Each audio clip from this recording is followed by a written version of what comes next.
who the fuck are you and why am I here? I just wanted to say.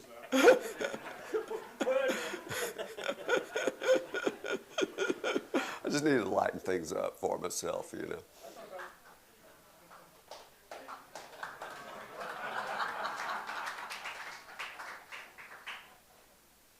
Welcome. Welcome to those of you here to celebrate the life of John Poss. And welcome to the rest of you who are here to make sure he really is dead this time. Judging by the crowd, I'm thinking the majority of you are in the latter. My name is Kate DeGrow, and I am John's youngest daughter, your MC today.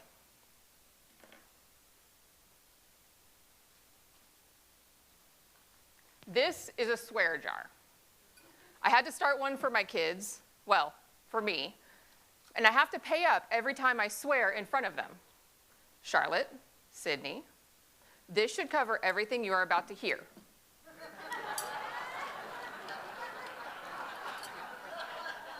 I apologize. I may have inherited that from Papa. All proceeds will be donated to the Unitarian Universalists of New Braunfels to say thank you for letting us use this incredible space. So I'll leave that here should there be any swearing in front of the darling children. Today we have the impossible task of celebrating the life of my father, the one and only John Poss. Let me see a show of hands for everyone who did not like John Poss the first time you met him. Grandma, Grandpa, be honest, that means you too.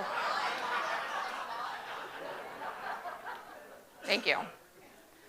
My dad had the incredible ability to turn foes into friends, and today you will hear from some of them. The author Donald Miller said, "A good storyteller doesn't just tell a better story. He invites other people into the story with him, giving them a better story too." My dad invited all of us into his story. If you knew him longer than 5 minutes, well, you probably heard him talk about himself. And tell a story or two. In fact, at my wedding, I gave him this talking stick and told him he was only allowed to speak when he was holding this stick. When we were done hearing his voice, someone would come up and take the stick away from him. We have it today. Rather than recount all of his stories, you are going to hear our stories of what it was like to be his friend, his colleague, his golfing buddy, and his family. First of all, I owe Cliff an apology. I wrote his name as Craig in the program. It has been corrected, but after the fact. Apologies, Cliff. But if you make me mad, I'll call you Craig. Because it is impossible to hear from everyone who has a John Poss story, we invite you to stick around after the service for some light refreshments and share your own version of the one and only John Poss. Also, he had approximately 82,000 hats, most of which are Astros, and we invite you to take one with you to keep John top of mind after today. They're out there in the foyer. To start the speakers, I turn it over to Brian, or Bim as he is known to most of us, who first met my dad in college, but can't talk about that time for a variety of reasons. So he's going to talk about a time later when they met again in the 70s. Bim?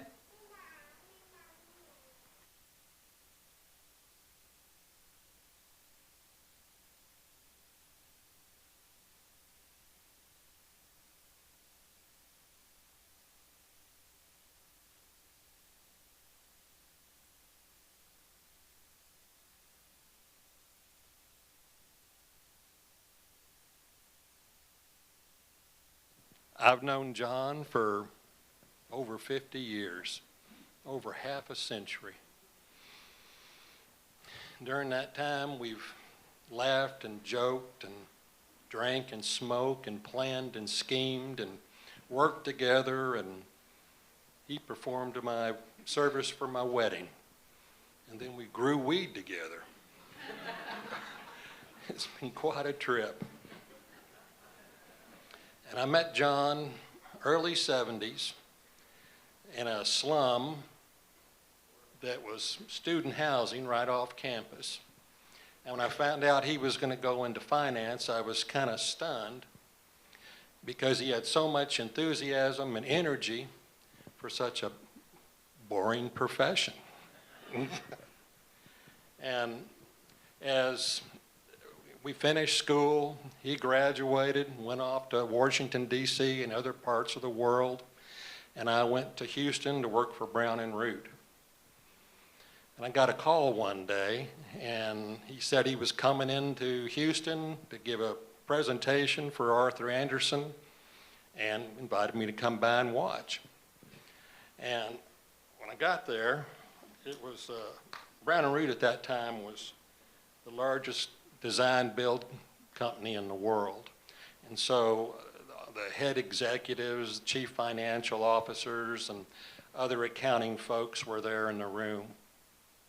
They all wore the same thing, had the same haircuts, same shoes, and the room was white walls, white ceiling, and there was a whiteboard that went all the way across the room from corner to corner.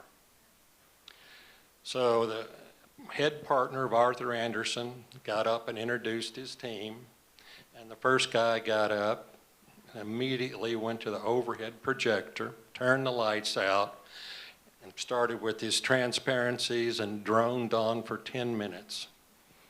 Then the next guy came up, kept the lights off, put his transparencies on there, and went on and on and on. It's about that time I was looking for coffee to see if they had any in the room.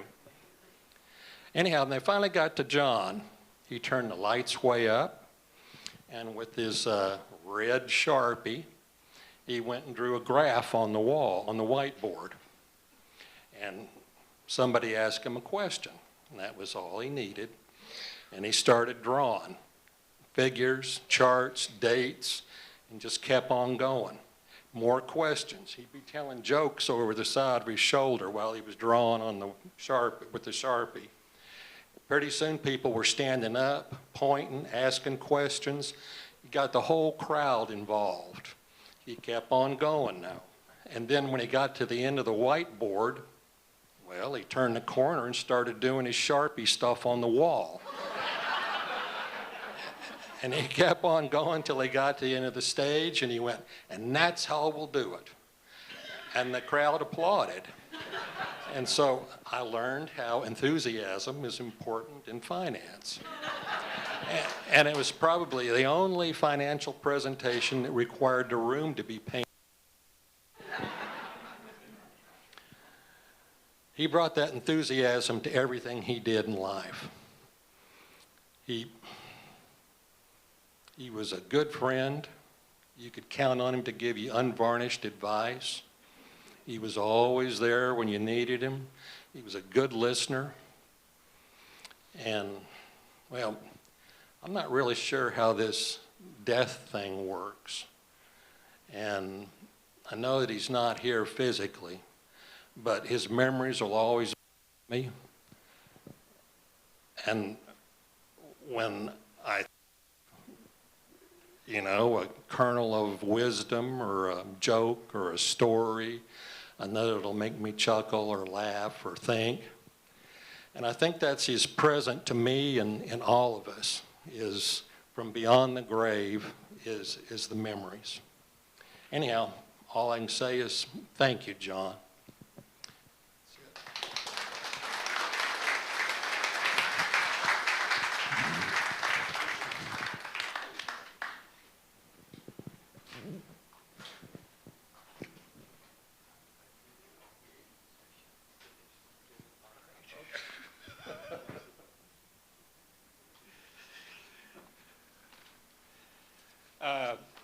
My name's Rick Cree from Dallas.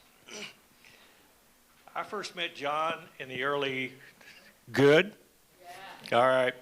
I first met John in the early 90s when he was managing a patent and intellectual property portfolio for Intellicall that was a manufacturer of smartphones.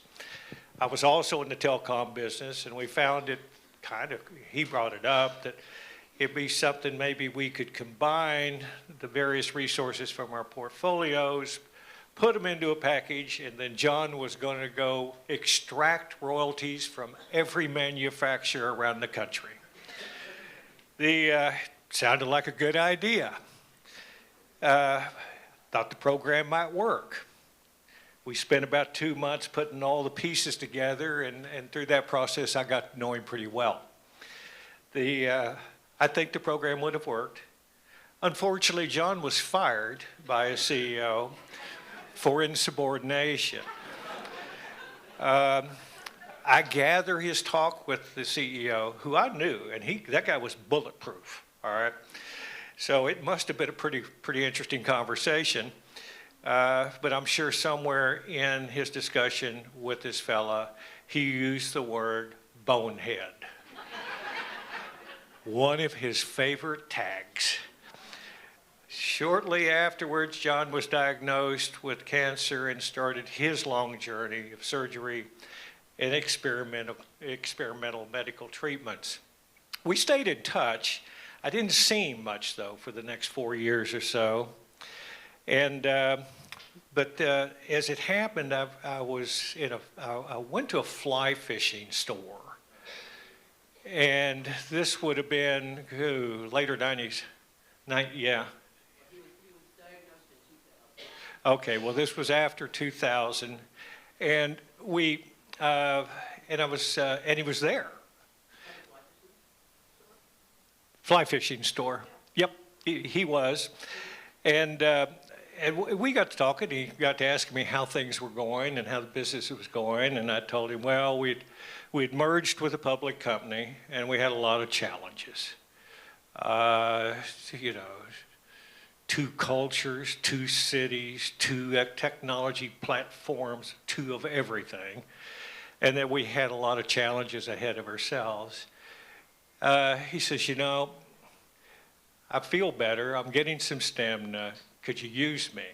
And I said, you bet. He came on working for us to begin with part-time, and he was responsible for basically evaluating the 2 technologies that we had from the 2 different entities. As time went on, his strength and stamina improved. He was taking more and more responsibility, and in a couple of years ended up as chief operating officer of the company.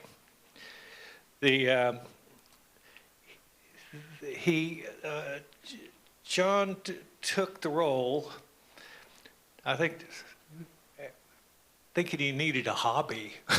I'm not for sure, but his leadership style was just transformational as we began to meld these 2 entities together over over a few years. We did maybe 3 years or something of that nature.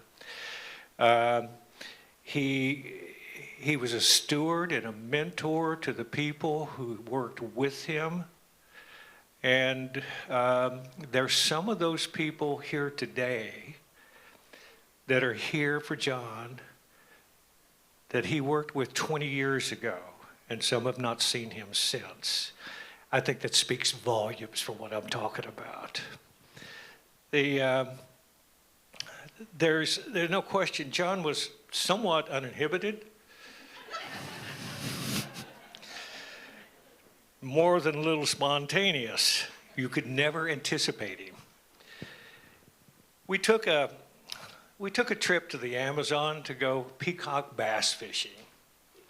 John was excited about it. There was a group of 8 of us that went. But as we got down there, we found John was more excited about something else. And this was about the possibility of finding hallucinogens he'd read about that was used by the Amazonian indigenous Indians for ceremonial purposes.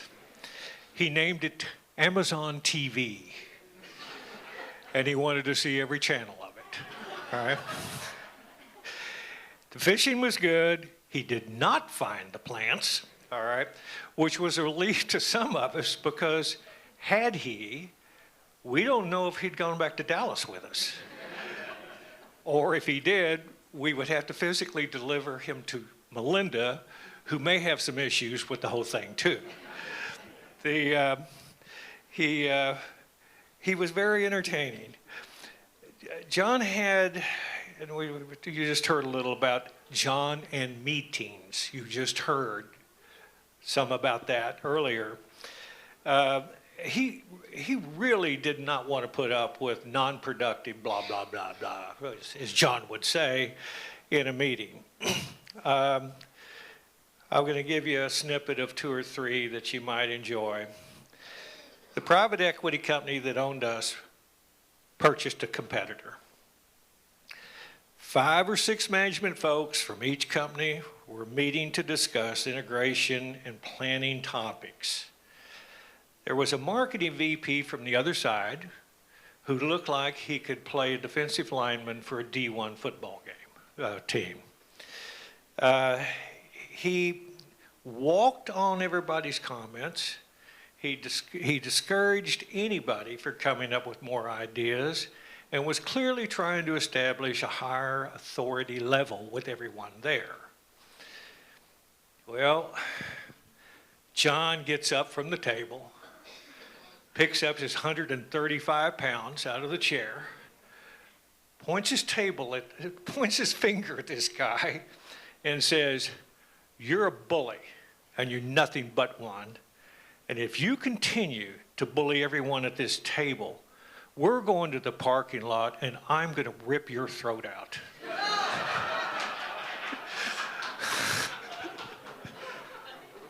I'm sitting there listening to this, and the guy was quiet for the rest of the meeting. All right.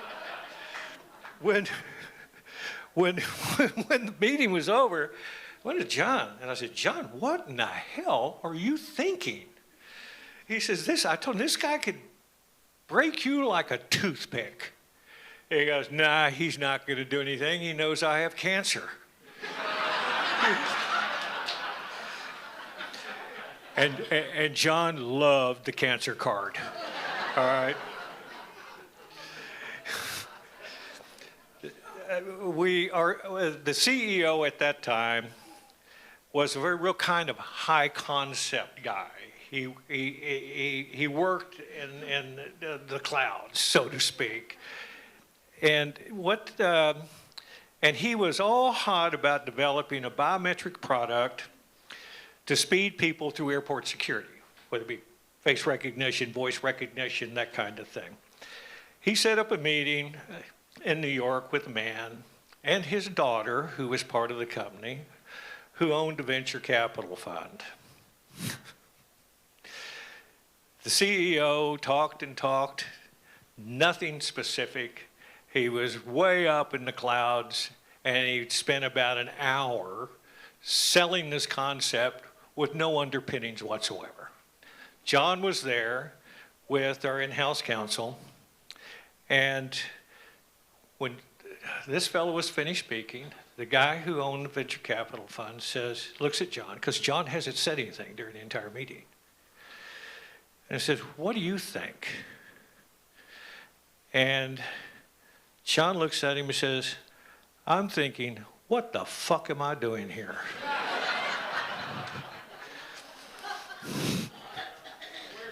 Quote unquote. The owner's daughter, who was there, who was, building up a position with her dad in her business, laughed. And she said, "The most refreshing thing I've heard at this meeting today." All right. On another issue concerning mergers, John and I got an invite to go to the Department of Justice in Washington, D.C. It was kind of a trip. We were both kind of just saying, "Well, look, this is cool." We had the Department of Justice Antitrust Division and they were wanting to talk to us about a planned merger.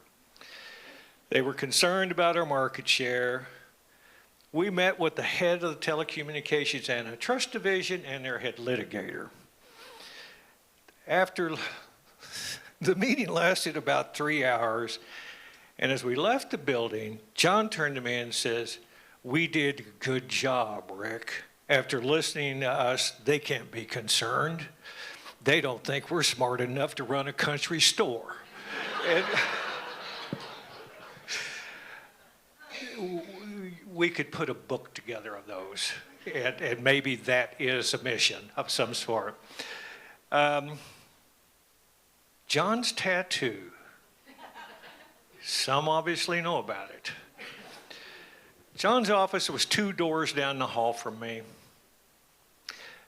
Our doors were always open, and there was a common work area outside our offices. John walks into my office about 4:30 in the afternoon and said, "Man, you got to see what I've got." He goes, "Kate and I went and got tattoos last weekend." He was really enthusiastic about this.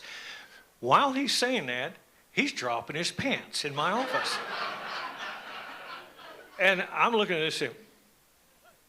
And then he turns around, faces the common work area, all right, bends over, pulls down the back of his underwear, gives me a full Monty, all right, so that I can see that big green fly that had been tattooed on his butt cheek. I was speechless. I didn't know what to say. I'm looking around him to see who's in that common work area that sees what's going on in this room. It was okay. It was okay. John, gosh, we all were here because he was so special. John carried what I would call a gravitational pull. I'm sure many of us here have experienced that with John.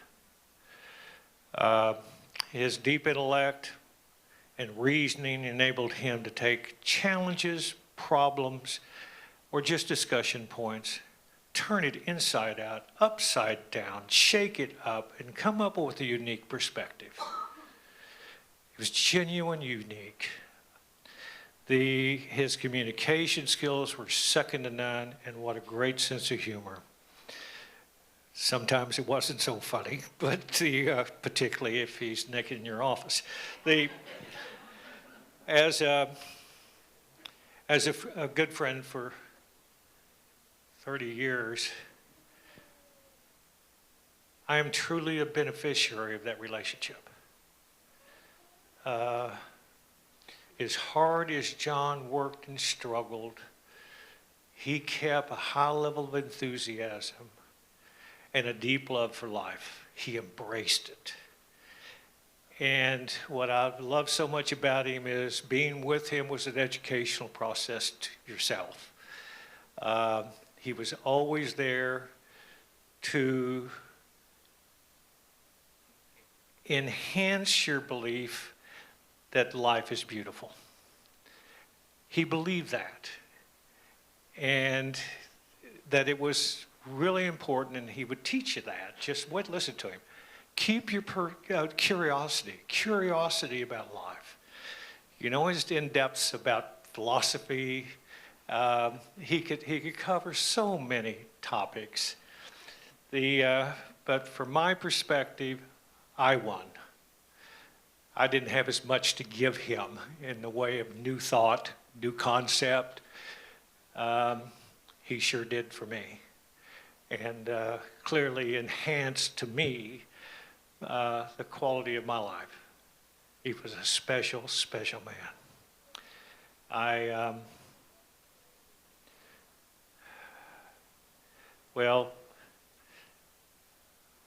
I could look at John today and say, you worked for it, buddy. You finally got peace. Thank you.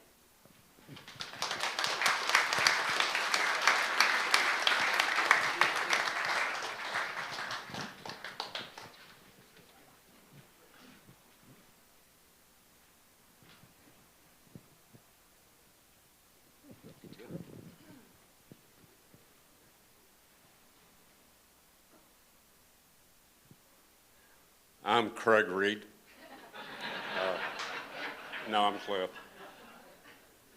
To say John Poss was a unique man is a vast understatement. I mean, incredible guy. I got to know him maybe 15 years ago. Golfing. You know, we shared the same passion or addiction, as well as many of the guys here today. I mean, he joined golfing groups. We were a bunch of misfits, still are, and he fit right in, I mean, immediately. And with golf, there's you know, you have 4 hours, 5 hours to play 18 holes. Then you have 4 or 5 hours to play the 19th hole. And so you got a lot of time to visit, you know. And we found that John was introverted and shy. You know, and it took us well over 10 seconds to start to get to know John. And his presentation style, many times it was a conversation, we were visiting, but it was a presentation by John, you know, with little to no audience participation. I mean, he's want to let you know what he's thinking, and he did. We also learned that he was very well versed in taking a 10-minute story or a 2-minute story and turning it into a 2-hour story and holding your attention the whole time. John and I were playing golf one day, and they put us with 2 other guys, 2 younger guys. So on the first tee box, we're introducing ourselves, and nice young man. And John certainly was forward in introducing himself, and so he starts to tee off, and I see John, you know, he's wanting to talk. So I'll go back to these guys. John Poss is a really nice guy, but don't ask him a question. And so things went real well the first and the second hole. We got on the third tee box, and they asked John what he did for a living. Son of a bitch. I'm the CEO of a pot company. They lit up like a Christmas tree. Okay, we've got 3.5 hours left of playing golf, right? He taught for 3.5 hours through the 18th hole. We went to the 19th hole, and they kicked us out 4 hours later. John still talking. We had not met these guys before. He got their names and phone numbers, said, give me a call, we'll finish this discussion later. Man. But with the golf group, he was officiated one of our members' weddings. He was a part of that group, not just a member, he was a part of it. Drew isn't here, is he? There's Drew.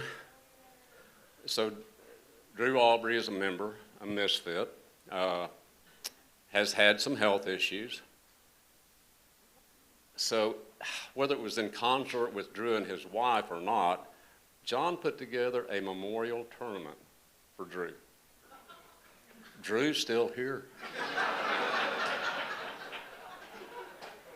And John professed, well, I know how to do this. And I said, why? He says, I've been to 3 of them and they were all mine. Well, we had coffee with Drew a number of times, and we found that he had many, many man toys. I mean, high-end, nice stuff. And John decided, well, you know, we need first dibs on some of that stuff. I said, man, if things go south on you, Drew, I mean, we need to have a pecking order.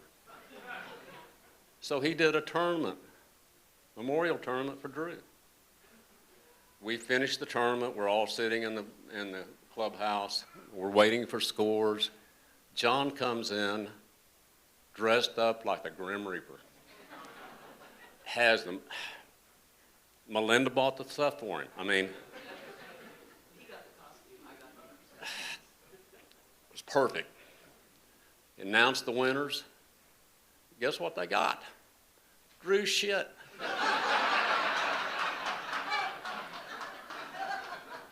So thankfully, Drew is still here, right?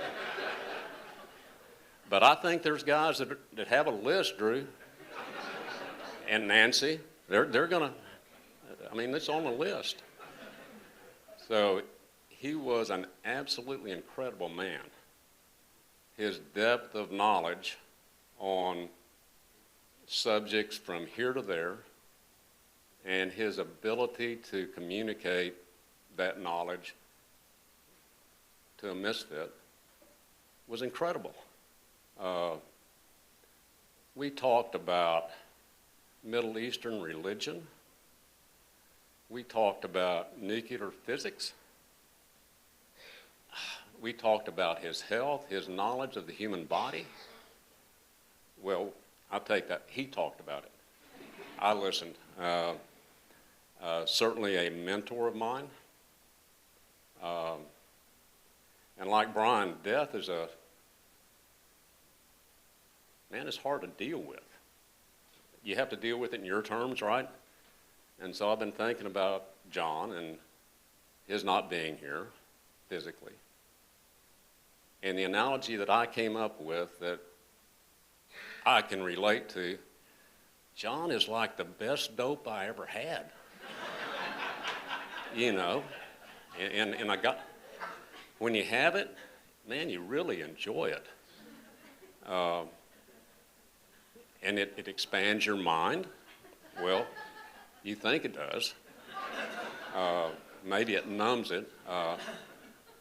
And you enjoy it till the last toe of the last roach. And then you go, well, son of a bitch, it's gone. But you still remember it, right? And you'll remember it forever. John touched many hearts. He touched many souls. And he touched my soul. And he will always be there.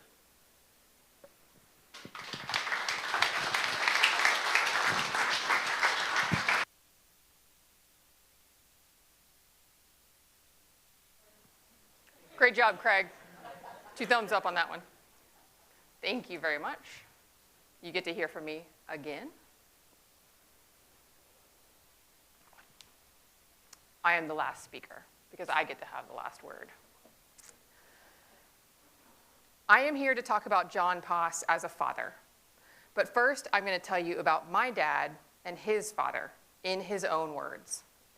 This excerpt was taken from a Storyworth subscription I had given him, which sent him questions each week about his childhood, about his life, different things he could choose to answer.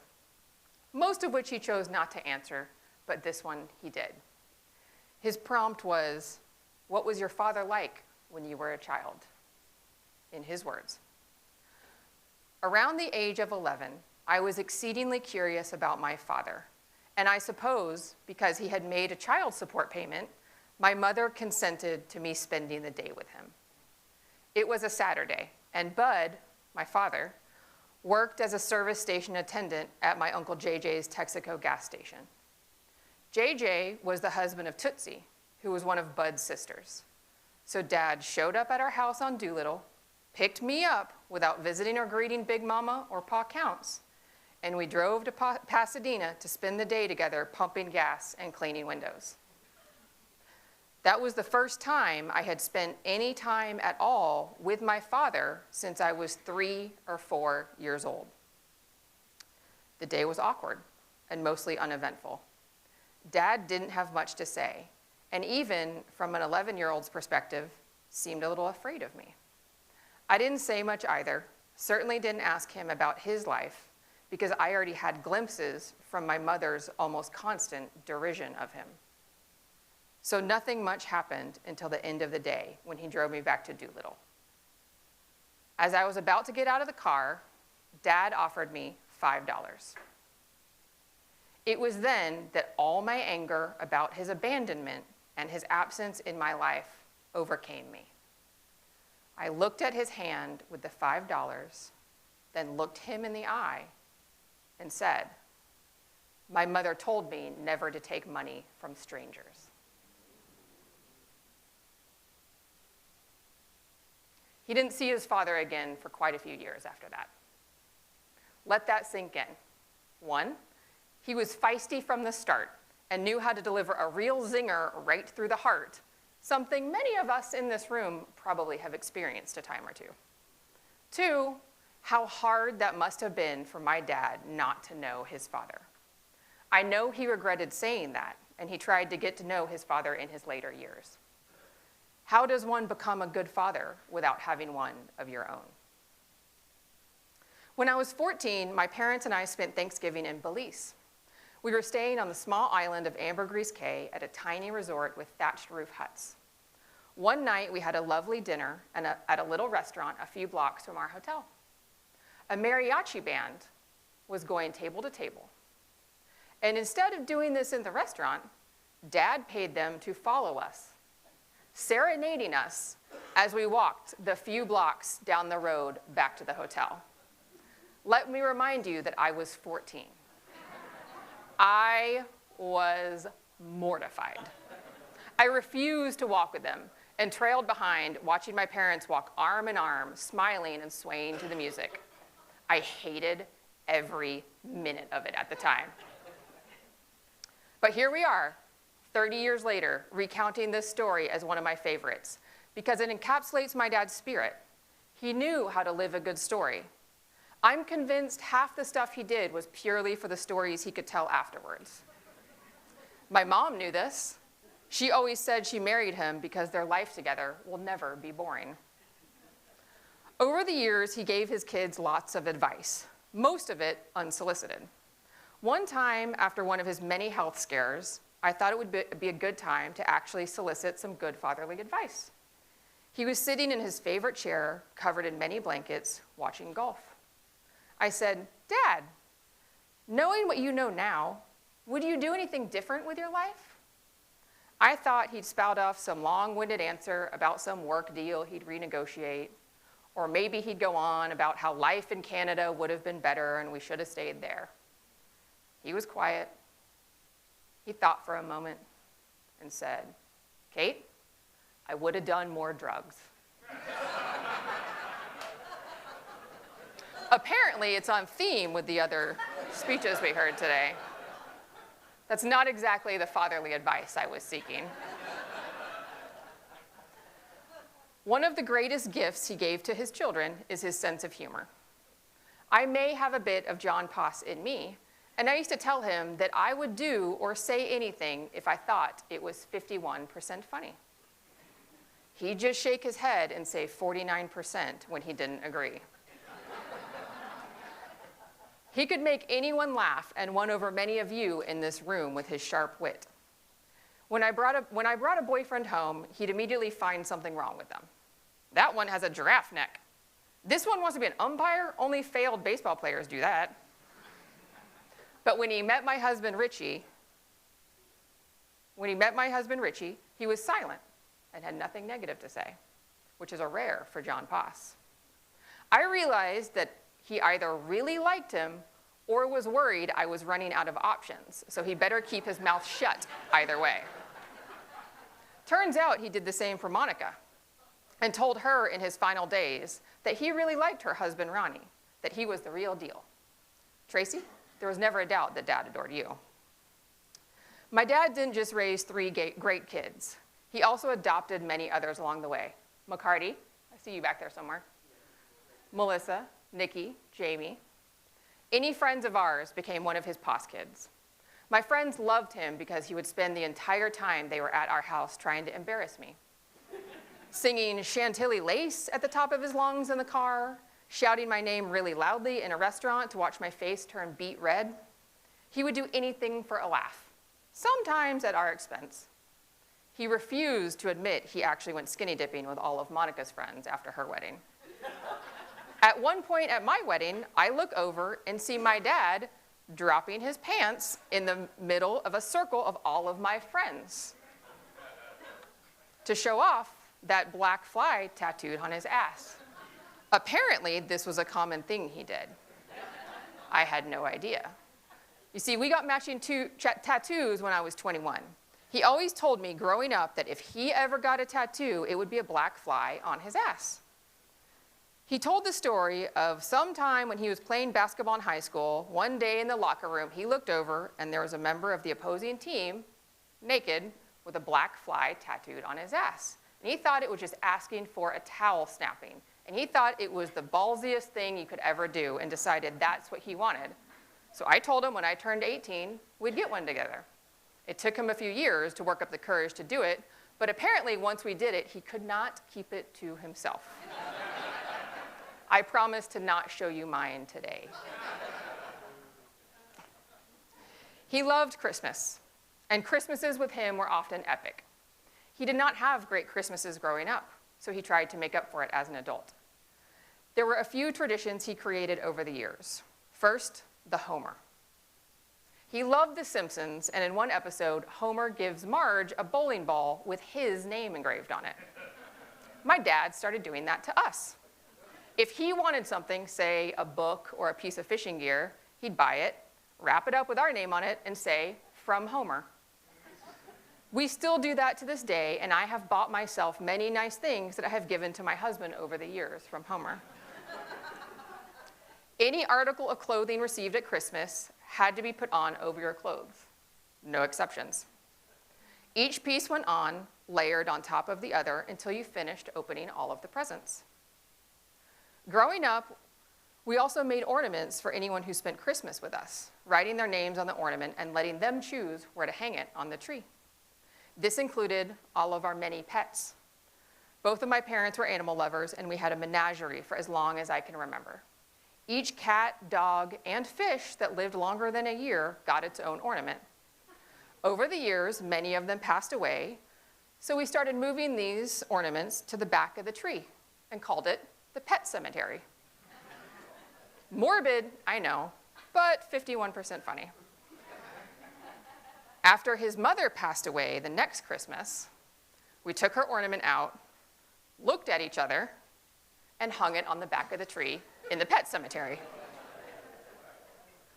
Bluebirds were a longtime love of my dad's for their symbolism of happiness, something he was on the constant lookout for. And we had a handful of bluebird ornaments that went on the tree.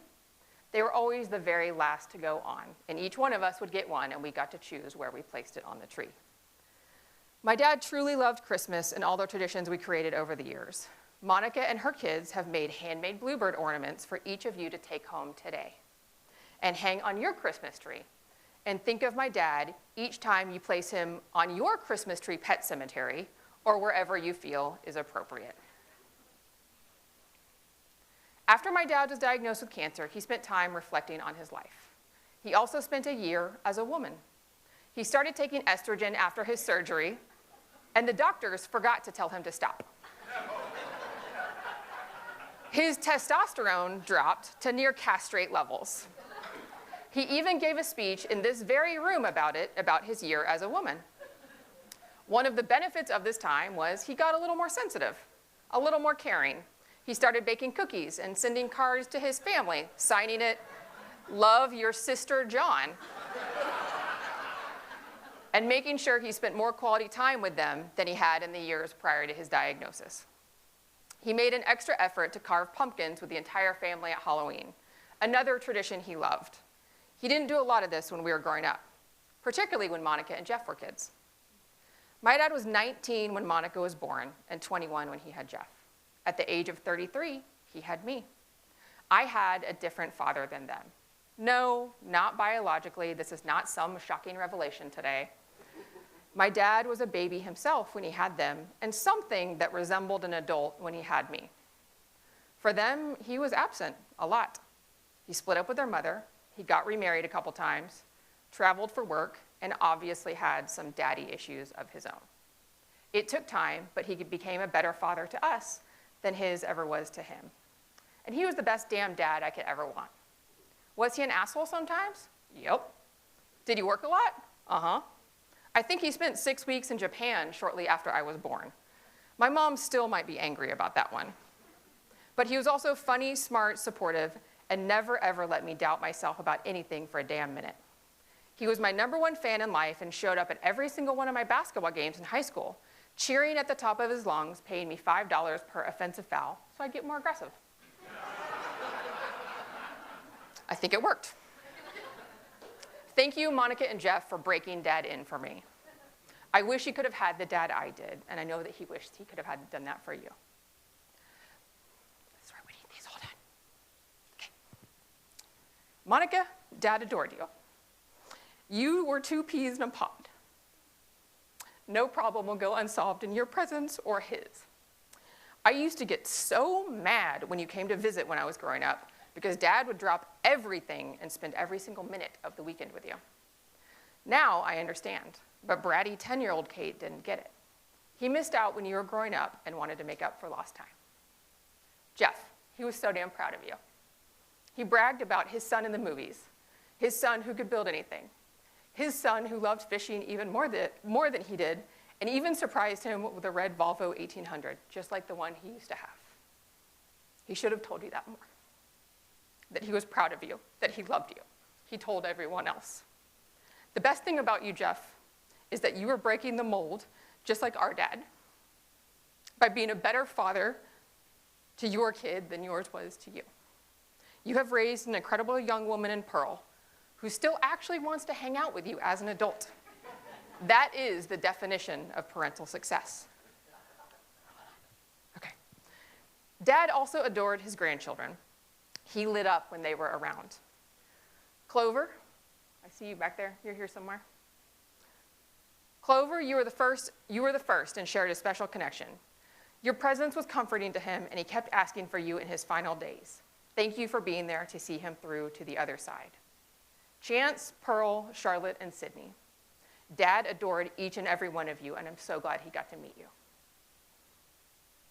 The wisest thing my dad ever did was marry my mom.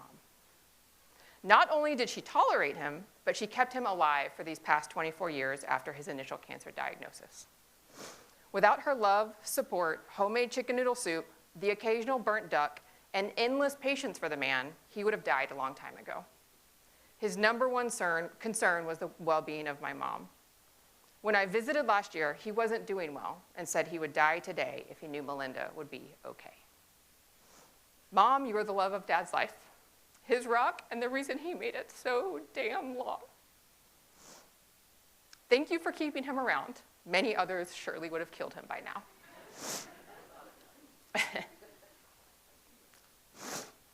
There will never be another John Poss.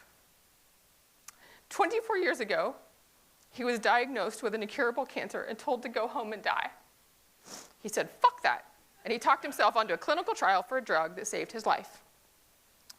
He grew up in a broken home without a father, destined to stick around his hometown and work the ship channel like so many others he knew. Nope. He put himself through school, got a CPA, and became a big businessman with a briefcase, becoming one of the youngest CFOs in a company's history. He was not a great father in the early years to my brother and sister, so he changed. He did better the next time around with me, and he tried to make amends with them as time went on. When he initially got sick, he realized how much he missed out by being a bit of a workaholic, and started doing things like baking, cookies, and painting, and spending more time with those that he loved. Was the man perfect? No, but he kept trying to be better until the very end. Let the legend of John Poss live on in all of you.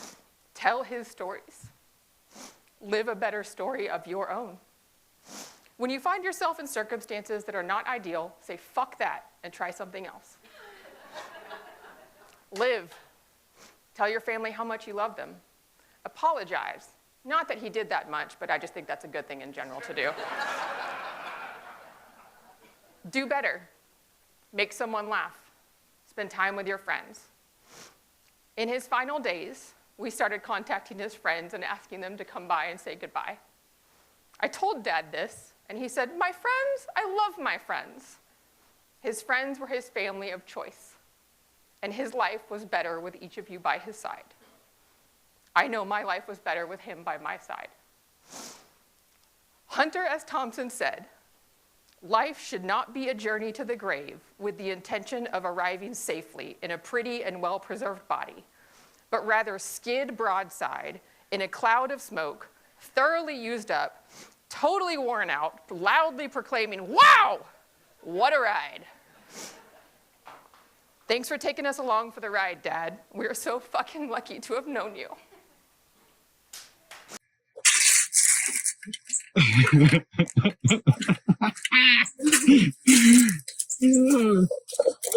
What do you read, Dad?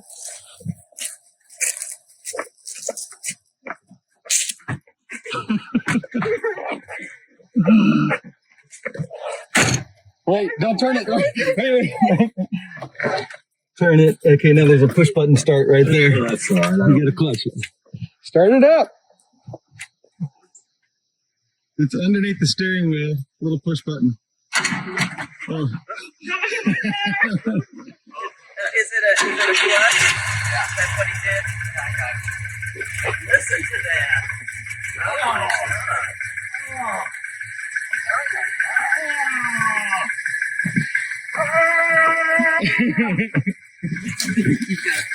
You're filming it. Yeah. It's yours. No. Yeah. Yeah, it is. No. Yeah, it is, Dad. It's not possible. That's what we're here for. You see, Pearl drove too. That she's gonna take me away in her car. Yeah. There's a reason that your car died at the golf course today. Oh, good.